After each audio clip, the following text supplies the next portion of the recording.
स्वागत है हमारे चैनल क्यूरियस सिविल सर्वेंट और ज्योग्राफी विद वैभव अग्रवाल में। तो अभी अपन जो देखने वाले हैं कि अभी अपनी एक सीरीज हम चला रहे हैं जिसमें अपन अलग अलग चीज़ों के बारे में बात करेंगे। अलग अलग जो कि अपने मिशंस थे या अभी जो अपने जो भी टॉपिक्स थे साइंस एंड टेक के, उसको अपन शॉर्ट वीडियोस में कवर करेंगे एक एक टॉपिक को, कि आपको इजी रहे, मतलब उनको देखना भी और रिवीजन करना भी। तो चलिए शुरू करते हैं चंद्रयान 1 से। जैसे कि अभी आप देख रहे हो कि बहुत न्यूज़ में अभी आर्टेमिस जो मिशन गया है यूएसए का, तो उससे पूरा ये जो मून है और इसके बारे में जितने भी मिशन गए हैं वो सब एकदम हाईलाइट में आ जाते हैं, वो सब न्यूज़ में है। मतलब उसके बारे में जानकारी थोड़ा होना चाहिए, पता होना चाहिए कि क्या हुआ था और कैसे क्या हुआ। अलग अलग मिशन गए थे तो उनके बारे में जानकारी अपने को होना चाहिए। जैसे सबसे पहले अपोलो मिशन गए थे जिन्होंने, मतलब जिसमें नील आर्मस्ट्रॉन्ग और इन सब ने मून पे लैंडिंग करी थी। तो ये सब चीज़ थी। तो उसके बाद क्या होता है कि धीरे धीरे जैसे एक्सप्लोरेशन बढ़ रहा था तो कहीं ना कहीं इंडिया के ऊपर भी बात आई। इंडिया के साइंटिस्ट ने भी सोचा कि यार अपने को भी कुछ करना है। तो फिर इन्होंने, इंडियन साइंटिस्ट ने 2008 में फिर अपना मिशन लॉन्च किया था चंद्रयान 1, और ये सक्सेसफुल भी रहा फर्स्ट अटेम्प्ट में। ये बहुत अच्छी इंडिया की बात है। और इंडिया के साइंटिस्ट हमेशा जो भेजते हैं ज़्यादातर चीज़ें फर्स्ट अटेम्प्ट में बहुत अच्छी परफॉर्म करती है। जैसे अपना मंगलयान हो गया और अपना चंद्रयान 1 जो जैसा रहा वो अच्छा इन्होंने परफॉर्म किया। तो ये जैसे अपना इसमें ऑर्बिटर है जो इसमें ऑर्बिट करता है मून की चारों तरफ, जो ऑर्बिट करने वाला है वो ये अपना ऑर्बिटर था। तो इसके ये अपना व्हीकल के थ्रू, इसके थ्रू भेजा था ये है। और यहाँ पे वही जो पार्ट अपना फॉलो किया गया था, इस के अर्थ की ग्रेविटी का यूज करके ही अपन ने अपना सैटेलाइट भेजा था। और जिस फिर उसके बाद वो मून उसको कैच कर लेता है, जैसा अपन ने मंगलयान में करा था। और जो अपन ने मूवी आई थी अपनी अली मंगलयान की, उसमें विद्या बालन एक बूमरैंग को ऐसा घुमाती है हाथ में लेके और फिर उसका लड़का कैच कर लेता है। उसी तरह अपन अपने सैटेलाइट को अर्थ की ग्रेविटी के थ्रू घुमाते हैं और फिर वो मून उसको कैच कर लेता है। जैसे अपना ये अर्थ है और ये अपना मून हो गया। तो अब अपना जो सैटेलाइट है वो अर्थ की ग्रेविटी की मदद से इसके आजू बाजू चक्कर लगाता है, उससे पावर रहता है और फिर ये जाता है मून की तरफ। और मून की ग्रेविटी इसको पकड़ लेती है और अपने आजू बाजू घुमाने लग जाती है।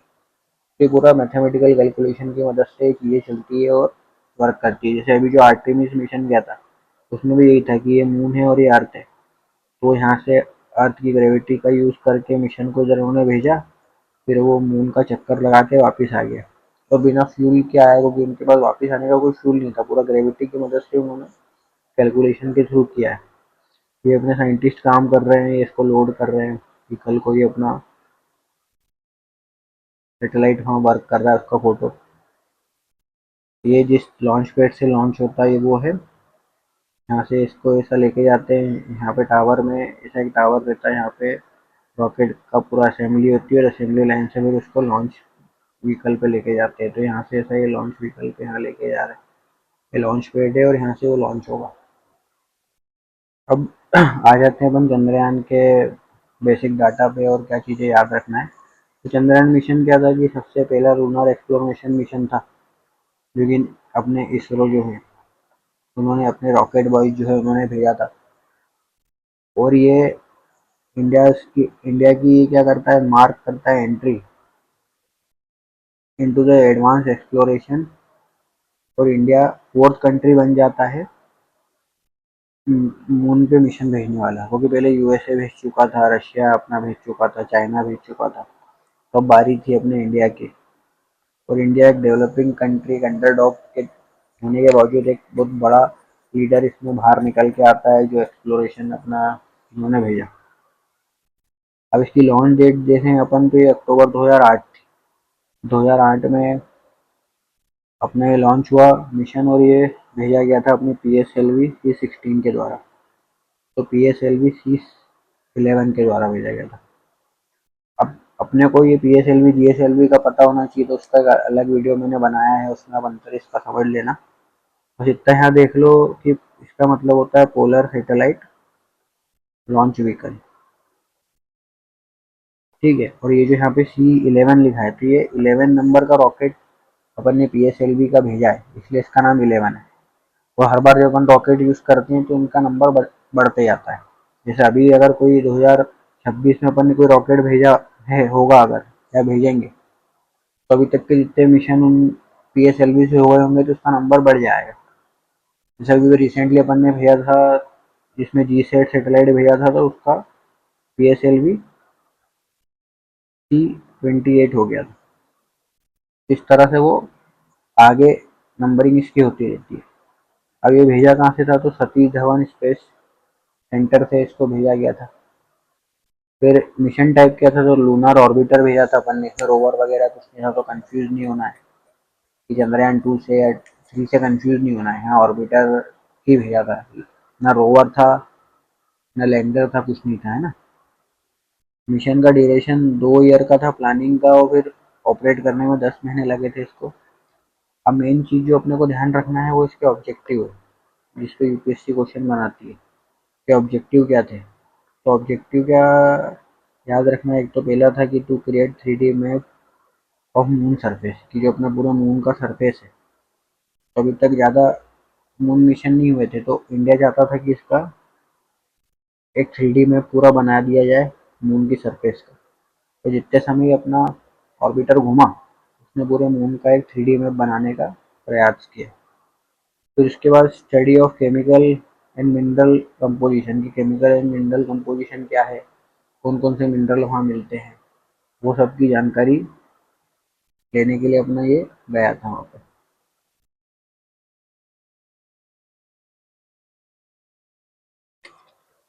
फिर था to search for water molecule on moon, और ये बहुत इंपॉर्टेंट डिस्कवरी भी रही थी, अपन इसमें आगे पढ़ेंगे। फिर टू स्टडी लूनर टोपोग्राफी और एटमॉस्फेयर, कि वहाँ की टोपोग्राफी कैसी है उसकी स्टडी करना, एटमॉस्फेयर कैसा है उसको स्टडी करना, ये इसमें अपना बहुत बड़ा ऑब्जेक्टिव रहा था। की कंपोनेंट क्या क्या थे जो थे इसमें लगे हुए, तो ऑर्बिटर था, जिसने क्या करा कि revolve around the moon at 11 kilometre altitude. 11 kilometre के एल्टीट्यूड पे इसने, मतलब 100 किलोमीटर के एल्टीट्यूड पे इसने पूरा उसको ऑर्बिट किया, मतलब मून से 100 किलोमीटर दूर, 100 किलोमीटर दूर ऑर्बिटर था, और उसने पूरा मून को ऑर्बिट करके जानकारी हासिल करी। मून इम्पैक्ट प्रोब करके अपन ने इसमें एक डिवाइस भेजा था। तो वो इम्पैक्ट प्रोब क्या रहता है कि जैसे ये मून है और ये अपना सैटेलाइट है, ये सैटेलाइट में अपन ने एक छोटा सा डिवाइस, या एक खत्तर है, या एक समझ लो कि एक बैग जैसा डिवाइस है, ऐसा कुछ भी एक डिवाइस अपन ने रखा था जो जाके गिरेगा मून पे, और मून पे गिर के जो भी डाटा है वो लेके बताएगा। वहाँ डिवाइस लगे थे, सेंसर, जो वहाँ के मून पे गिरेंगे और उसके बारे में पूरी जो जानकारी है, जो सरफेस की जानकारी है वो देंगे। और उसमें अपने भारत का झंडा भी लगा था, कि वो झंडा भी अपना गिरेगा तो ये एक प्रकार से अपना झंडा मून की धरती पे चले जाएगा, एक एक सिंबलाइजेशन के रूप में भी अपन ने उसमें भेजा। तो इम्पैक्ट प्रोब का क्या है कि small probe that was delivered crashed onto the moon surface. तो ये इम्पैक्ट प्रोब अपन ने इसमें एक डिवाइस और एक, मतलब एक वो भेजा था, डिवाइस बोल लो, एक बॉक्स के रूप में एक बड़ा सा था वो, कि जिसको अपन ने गिरा दिया पैकेज के रूप में। अब मेजर डिस्कवरीज क्या हुई जिन पे क्वेश्चन बनेगा, देखो। डिस्कवरी ऑफ वाटर मॉलिक्यूल अपन ने कर ली, तो Chandrayaan-1 provided first strong evidence of water on moon surface. This discovery change global understanding of moon. तो ये पूरे ग्लोबल लेवल पे सबके अंडरस्टैंडिंग बदल गई इससे, मतलब अपने ऑर्बिटर ने इतना अच्छा काम करा। फिर डिटेल्ड लूनार मैपिंग, फिर लूनार मैपिंग, पूरे जो मून की मैपिंग थी वो सब अपन ने हाई रेजोल्यूशन इमेजेस मिली अपने को। मिनरल उसमें अपने को डिटेक्ट हुए, अलग अलग जो अपने सेंसर थे उसके थ्रू अपने को पता चला कि हाँ मैग्नीशियम है, एल्यूमिनियम, सिलिकॉन, ये सब मिलता है। इंटरनेशनल कोलेबरेशन सब अपन देख लेते हैं। तो इंटरनेशनल कोलेबरेशन किन किन ने कोलेबरेट किया था चंद्रयान 1 में, तो अपनी नासा ने कोलेबरेट किया था, यूरोपियन स्पेस एजेंसी ने किया था, और बल्गेरियन जो है अपनी बुल्गारिया है, वहाँ की जो अकेडमी ऑफ साइंसेस थी उसने भी कोलेबरेट किया था। तो ये ग्लोबली कोलैबोरेटिव मिशन था एक प्रकार से देखा जाए तो। मिशन एंड कब होता है? स्टार्ट 2008 में हो गया था। 2008 में अपन ने कब भेजा? देखो 22 अक्टूबर को भेजा, और ये एंड कब हुआ? अगस्त में 2009 को। मतलब अराउंड 10 एक महीने तक ये पूरा मिशन चला। 95% of the mission objective are successfully completed. तो ये अपने 95% ऑब्जेक्टिव पूरे हो गए थे जो अपन ने इसमें लेके चले थे। मतलब बहुत अच्छे से अपने डिवाइसेस वर्क करे, कोई ग्लिच नहीं आया, कोई दिक्कत नहीं आई, और 95% ऑब्जेक्टिव मीट होना बहुत बड़ा अचीवमेंट है। सिग्निफिकेंस फॉर इंडिया क्या है? Establish India as a serious space power, ये भी कर दिया उसने। सीरियस स्पेस पावर ये बता दिया ये मिशन ने। लीड फ्यूचर मिशन जो थे चंद्रयान 2, चंद्रयान 3 को भी आगे कैसे लेके जाना है उसके लिए बहुत बड़ा एक इम्पोर्टेंट चीज आ गई। क्योंकि एक बार आदमी ने छलांग लगा ली तो फिर वो छलांग लगाने में फिर उसको दिक्कत नहीं आती, फिर बार बार छलांग लगा लेता है। Boosted scientific research and global recognition, scientific research को बूस्ट करा और ग्लोबल रिकॉग्निशन अपने को मिला इसके जरिए। और देखा जाए तो एक क्विक रिकैप देखोगे तो चंद्रयान फर्स्ट मून मिशन था। मैंने अचीवमेंट डिस्कवरी ऑफ मून पे वाटर की करी थी इसने, और इंडिया को एक स्पेस पावर, एक स्पेस रिसर्च में एक बड़ा प्लेयर बना दिया था। तो ये सब चीज़ें थी जो चंद्रयान 1 ने करी। और इतना अगर आप याद रखते हो तो इस पर बहुत सिंपल से क्वेश्चन आएंगे तो आप इजीली कर पाओगे। इससे कुछ क्वेश्चन अपन देख लेते हैं। जैसे ये क्वेश्चन देखिए आप, reference to Chandrayaan 1 consider the following statement. The first it was the first India first mission to Mars. अब देखो मार्स आ गया ना, यहाँ फंसा दिया यूपीएससी वाला, ऐसे ही करते हैं। तो फर्स्ट स्टेटमेंट गया, ये भी गया। Discovered evidence of water molecule on earth, तो ये सेकंड सही है, तो सेकंड तो सही है भैया। मगर अभी थर्ड में उन्होंने देखो it was launch using PSLV, मगर अपन ने क्या बोला? पीएसएलवी के थ्रू गया था ये P11, तो इसमें अपने को सेकंड ऑप्शन सही हो जाएगा। ऐसे सिंपल क्वेश्चन आते हैं, लेकिन आपको रिवीजन आपका तगड़ा होना चाहिए, आपको याद रहना चाहिए। आज अभी वीडियो देख रहे हो, कल 5 दिन बाद आप भूल जाओ, तो फिर आप इस वीडियो पे वापस आओ, एक बार रिवाइज करो, फटाफट स्किप कर करके देखो, और फिर आगे बढ़ जाओ। इस तरह से काम करो। अब देखो कौन कौन सी ऑर्गेनाइजेशन ने कोलैब किया था। नासा था, यूरोपियन थी, मगर ये रोकोस्मोस तो था ही नहीं, तो भाई ये तीसरा हटा दो, ये आ गया आंसर। ऐसे सिंपल क्वेश्चन आते हैं, बस आपका रिवीजन अच्छा होना चाहिए और टॉपिक आपने पढ़ लिया है, इससे इतना सफिशिएंट है। मून इम्पैक्ट प्रोब क्या था भैया? तो देखो कलेक्टेड द सैंपल, ये तो करा नहीं था, कुछ ऐसे बात करी नहीं है। Soft land on moon, soft landing थी नहीं। Crash on to the moon to study surface and atmosphere, ये बात सही है। कम्युनिकेशन वाला कोई ये सब सही नहीं है ना। Which of the following vehicle was use for Chandrayaan 1, तो ये देखो ये GSLV था नहीं, SLV और ये था नहीं, PSLV 13 अपन देख चुके। ठीक है, अब मेंस के कुछ क्वेश्चन देख लेते हैं। Chandrayaan 1 mark the turning point into the space programme, examine the statement with suitable example. तो इस तरह के क्वेश्चन भी आ सकते हैं। I discuss the objective of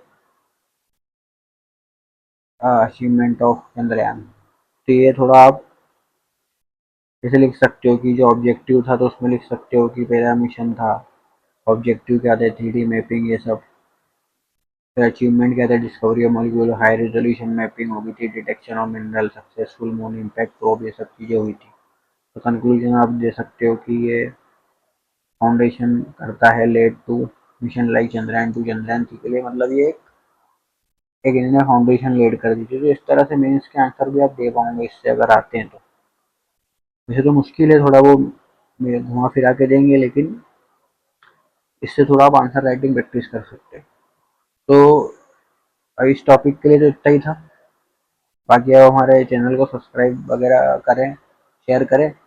फिर अपन नया जो अभी लाएंगे वीडियो, ये चंद्रयान 1 हो गया है, अब चंद्रयान 2 पे लाएंगे, फिर चंद्रयान 3 पे लाएंगे। तो उसके बाद और भी अगर अलग अलग टॉपिक्स को अपन इसी तरह कवर करेंगे। धन्यवाद।